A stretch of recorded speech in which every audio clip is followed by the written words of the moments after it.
Au nom du Père et du Fils et du Saint-Esprit. Amen. La paix soit avec vous.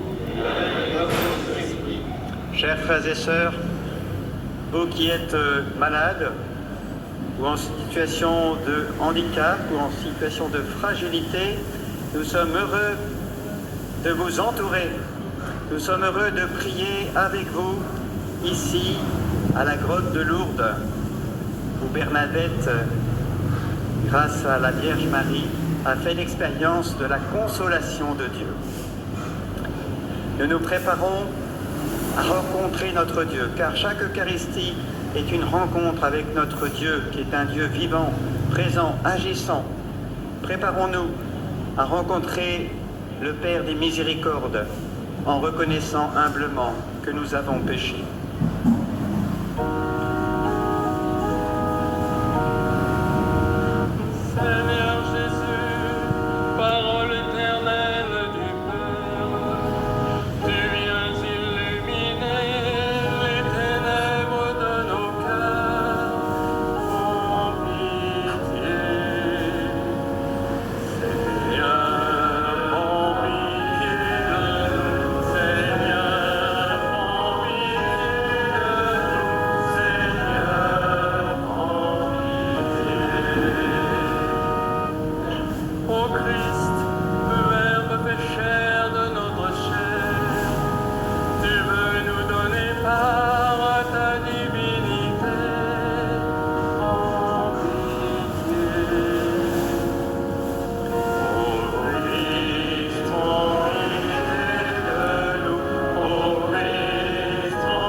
Que Dieu Tout-Puissant nous fasse miséricorde, qu'il nous pardonne nos péchés et nous conduise à la vie éternelle. Amen.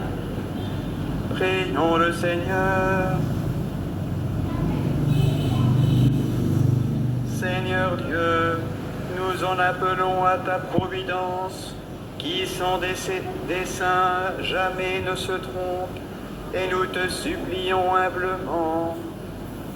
Tout ce qui fait du mal, écarte-le. Donne-nous ce qui pourra nous aider. Par Jésus-Christ, ton Fils, notre Seigneur, qui vit et règne avec toi dans l'unité du Saint-Esprit, Dieu pour les siècles des siècles. Amen.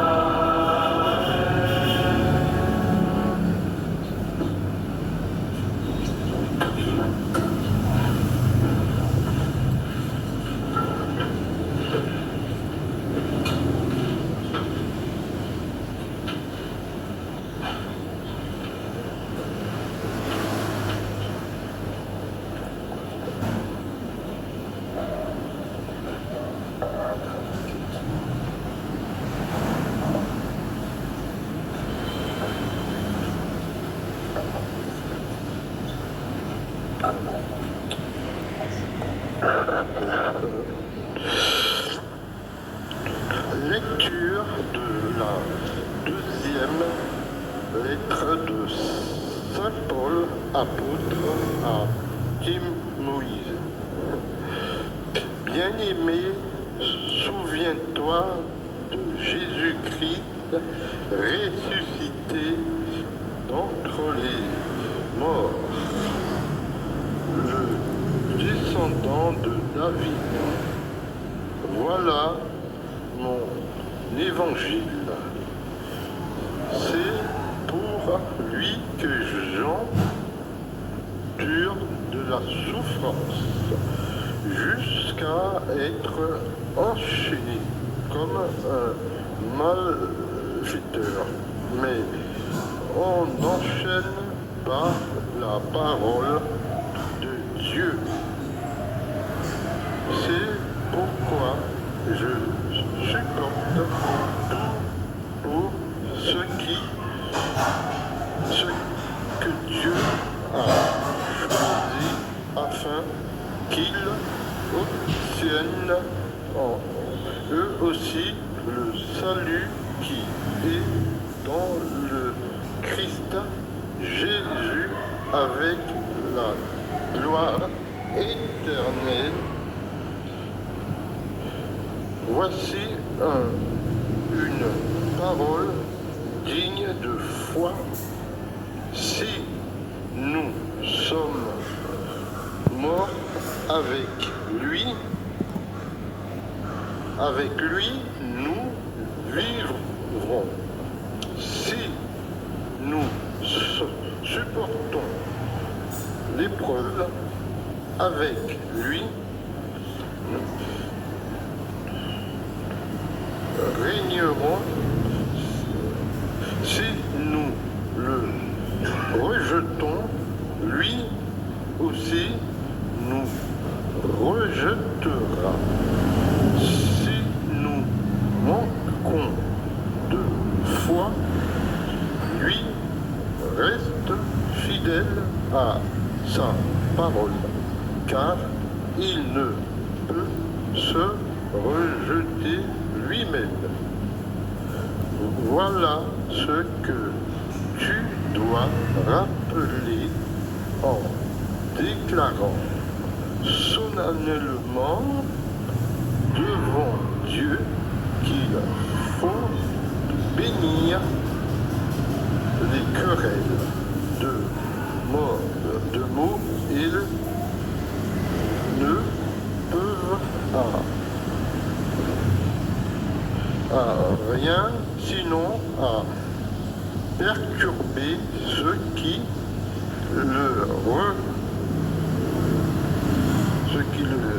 l'écoutent.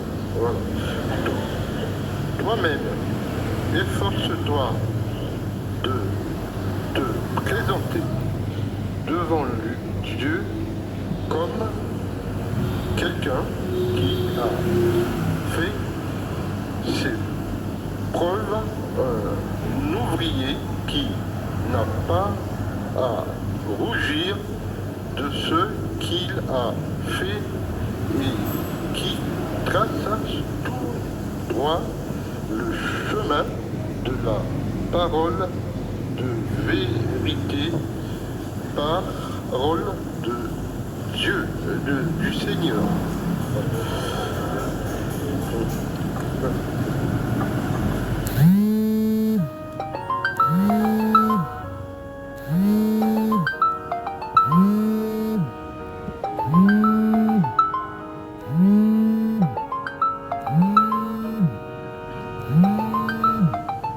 Seigneur, enseigne-moi tes voies. Seigneur, enseigne-moi tes voies. Seigneur, enseigne-moi tes voies. Seigneur, enseigne-moi tes voies. Fais-moi connaître ta route. Dirige-moi par ta vérité, enseigne-moi. Car tu es le Dieu qui me sauve. Seigneur, enseigne-moi tes voies. Il est droit, il est bon, le Seigneur, lui qui montre aux pécheurs le chemin. Sa justice dirige les humbles, il enseigne aux humbles son chemin. Seigneur, enseigne-moi tes voies. Les voies du Seigneur sont amour et vérité, pour qui veille à son alliance et à ses lois. Le secret du Seigneur est pour ceux qui le craignent. À ceux-là, il fait connaître son alliance.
Seigneur soit avec vous.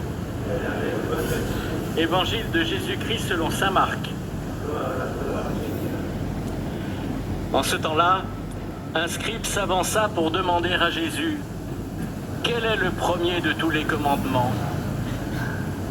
Jésus lui fit cette réponse « Voici le premier. Écoute Israël, le Seigneur notre Dieu est l'unique Seigneur. Tu aimeras le Seigneur ton Dieu de tout ton cœur, de toute ton âme, de tout ton esprit et de toute ta force. Et voici le second, tu aimeras ton prochain comme toi-même. Il n'y a pas de commandement plus grand que cela. » Le scribe reprit, « Fort bien, maître, tu as dit vrai. Dieu est l'unique et il n'y en a pas d'autre que lui.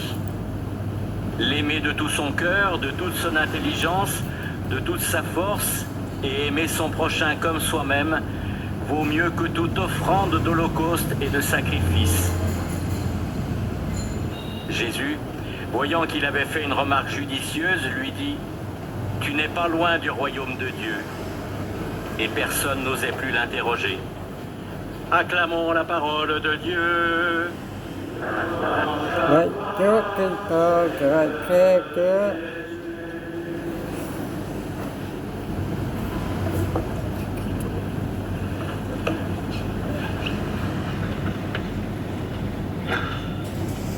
Donc on pose la question à Jésus, quel est le plus grand des commandements?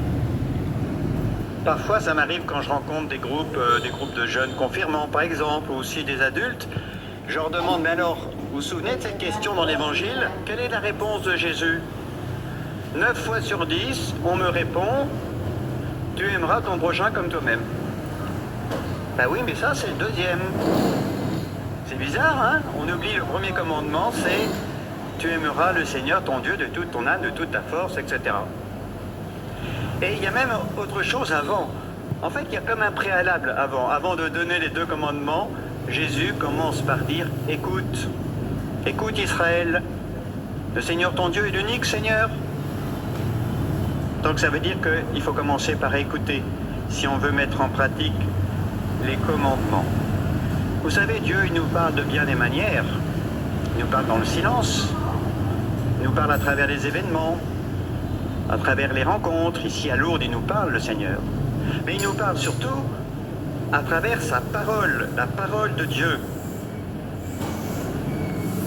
Il paraît qu'en France, les adultes passent en moyenne 5 heures par jour devant un écran. 5 heures par jour. Et combien de temps pour lire la parole de Dieu?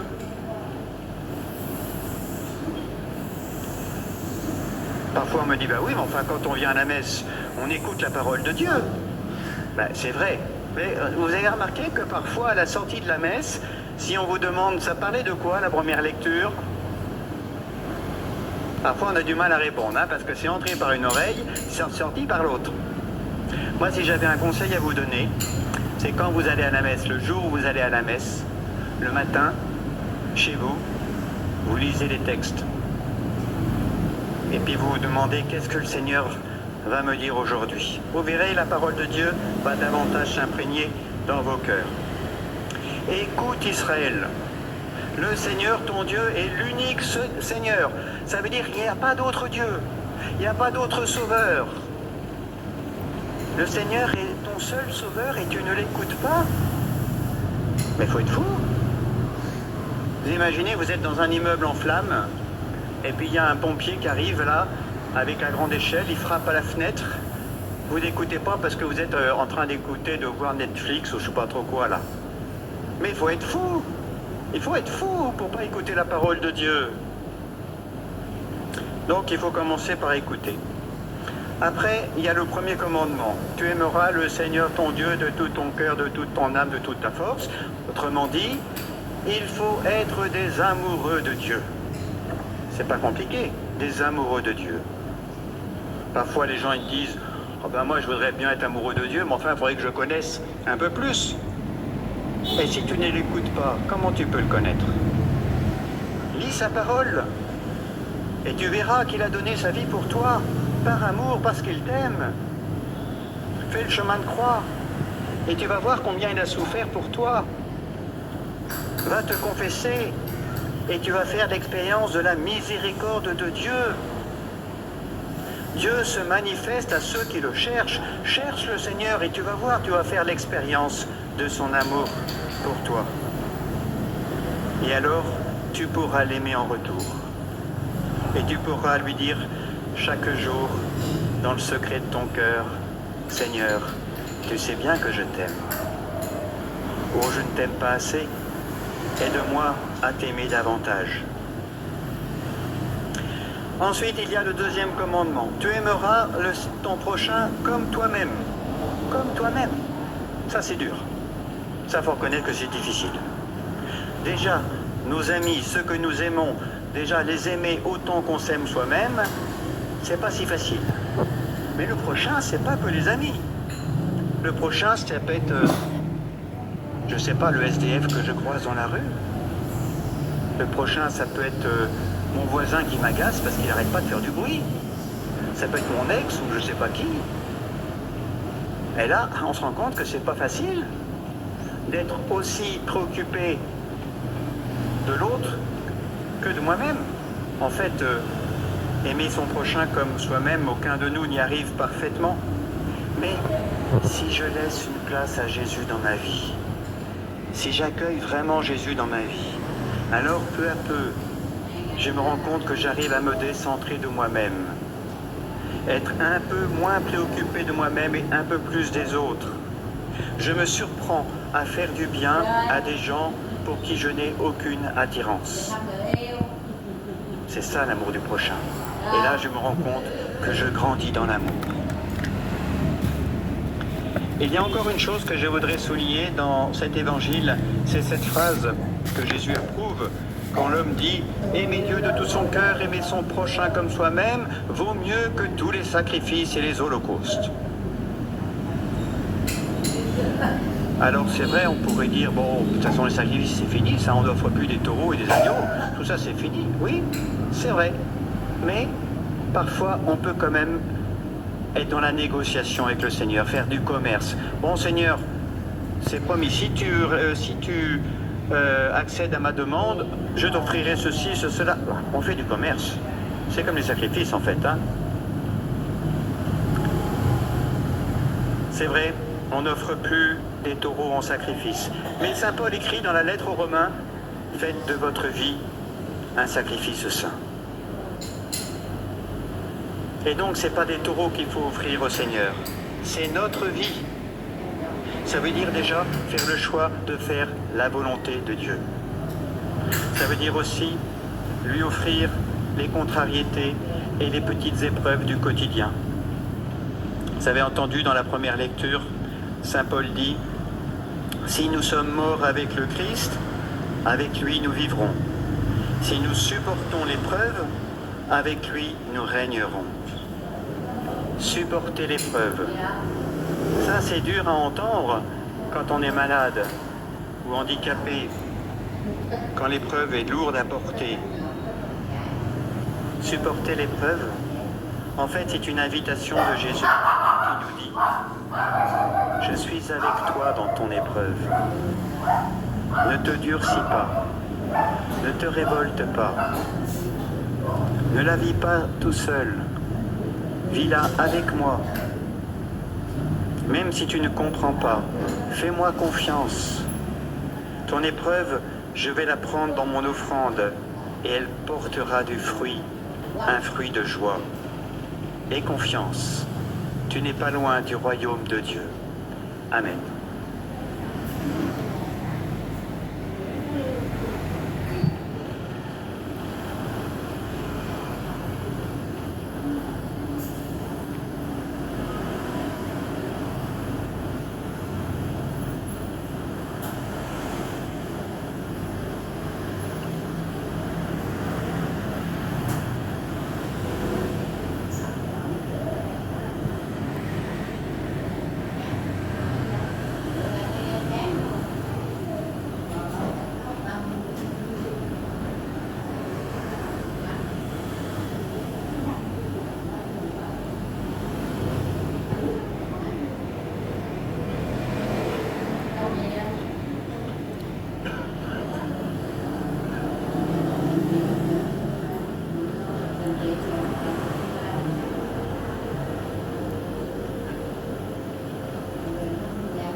Seigneur, que mon sacrifice, qui est aussi le vôtre, soit agréable à Dieu le Père Tout-Puissant.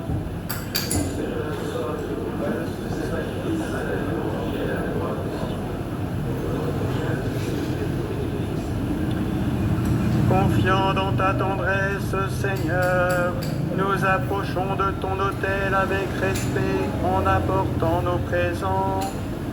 Puissions-nous, par un effet de ta grâce qui nous purifie, être renouvelés par ces mystères que nous célébrons, par le Christ notre Seigneur.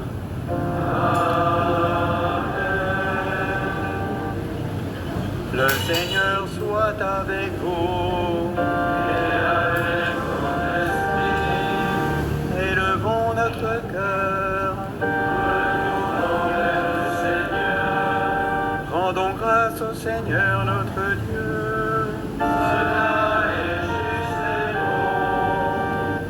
Vraiment, il est juste et bon pour ta gloire et notre salut de t'offrir notre action de grâce toujours et en tout lieu.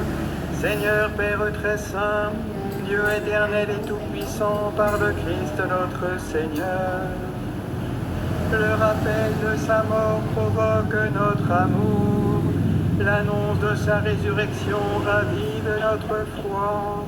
Et l'attente de sa venue dans la gloire affermit notre espérance.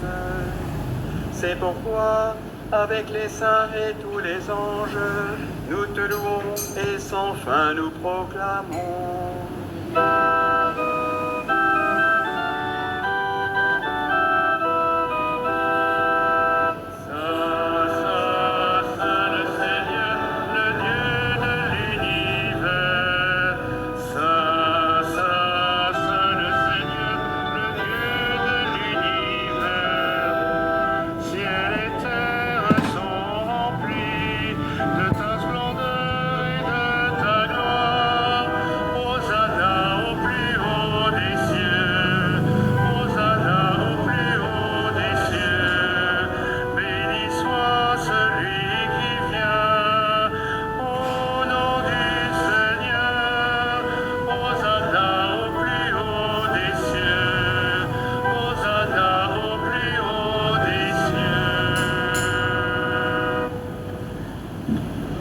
Toi qui es vraiment saint, toi qui es la source de toute sainteté, Seigneur, nous te prions.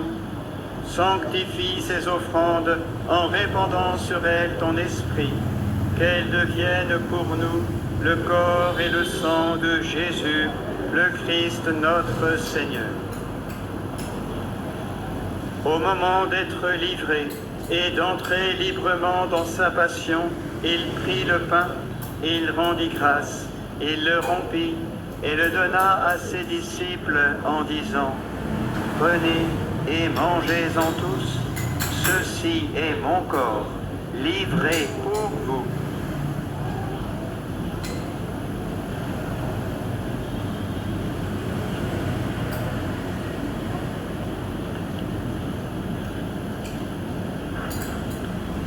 De même, après le repas, il prit la coupe. De nouveau, il rendit grâce et la donna à ses disciples en disant : « Prenez et buvez-en tous, car ceci est la coupe de mon sang, le sang de l'alliance nouvelle et éternelle, qui sera versé pour vous et pour la multitude en rémission des péchés. Vous ferez cela en mémoire de moi. »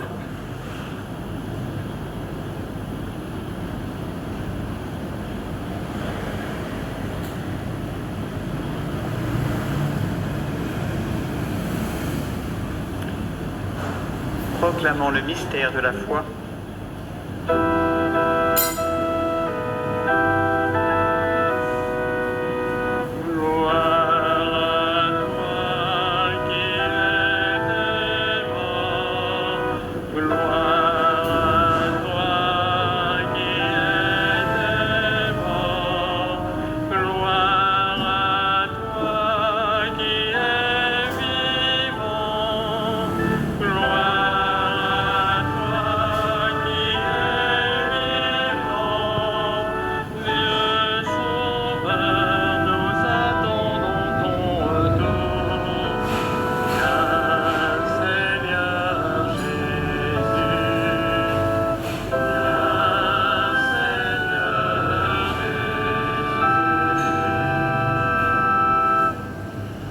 Nous faisant ainsi mémoire de la mort et de la résurrection de ton Fils, nous t'offrons, Seigneur, le pain de la vie et la coupe du salut.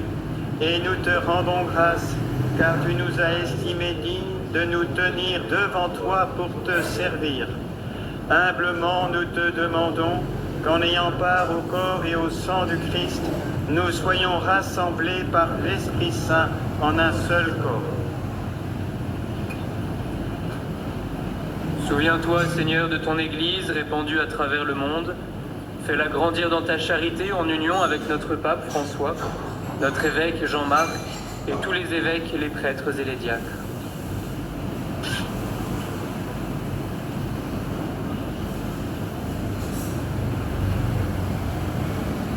Souviens-toi aussi de nos frères et sœurs qui se sont endormis dans l'espérance de la résurrection, et souviens-toi dans ta miséricorde de tous les défunts. Accueille-les dans la lumière de ton visage.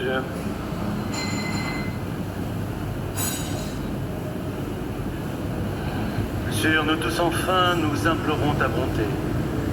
Permets qu'avec la Vierge Marie, la bienheureuse Mère de Dieu, avec Saint Joseph, son époux, les apôtres et tous les saints qui ont fait ta joie au long des âges, nous ayons part à la vie éternelle et que nous chantions ta louange et ta gloire par ton Fils Jésus le Christ. Par lui, avec lui et en lui, à toi, Dieu le Père Tout-Puissant, dans l'unité du Saint-Esprit, tout honneur et toute gloire, pour les siècles des siècles.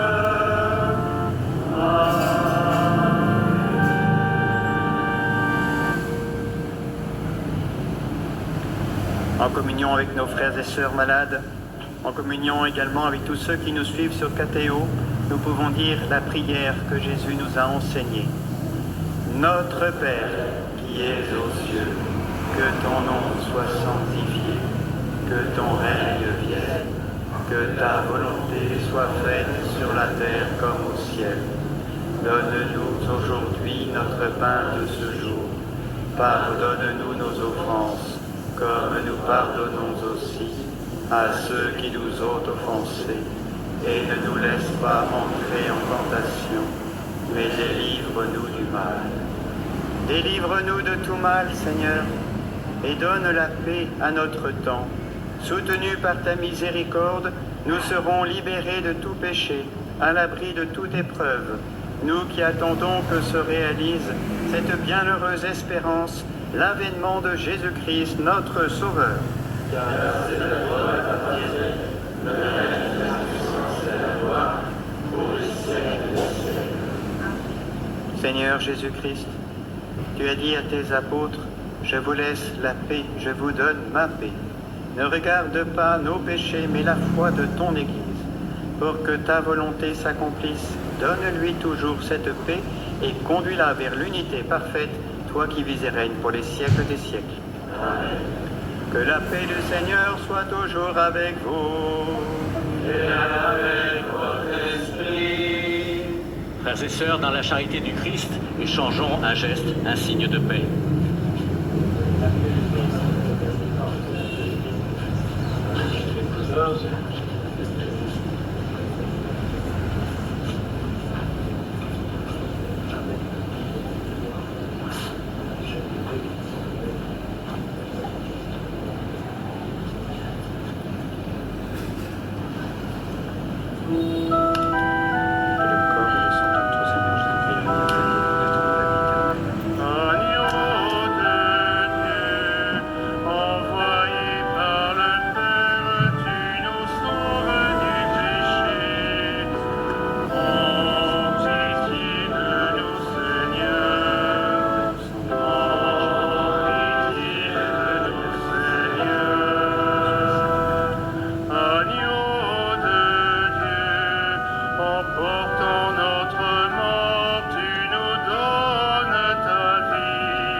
l'agneau de Dieu. Voici celui qui enlève les péchés du monde. Heureux les invités au repas des noces de l'agneau. Seigneur, je ne suis pas digne de te recevoir, mais dis seulement une parole et je serai guéri.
Amen.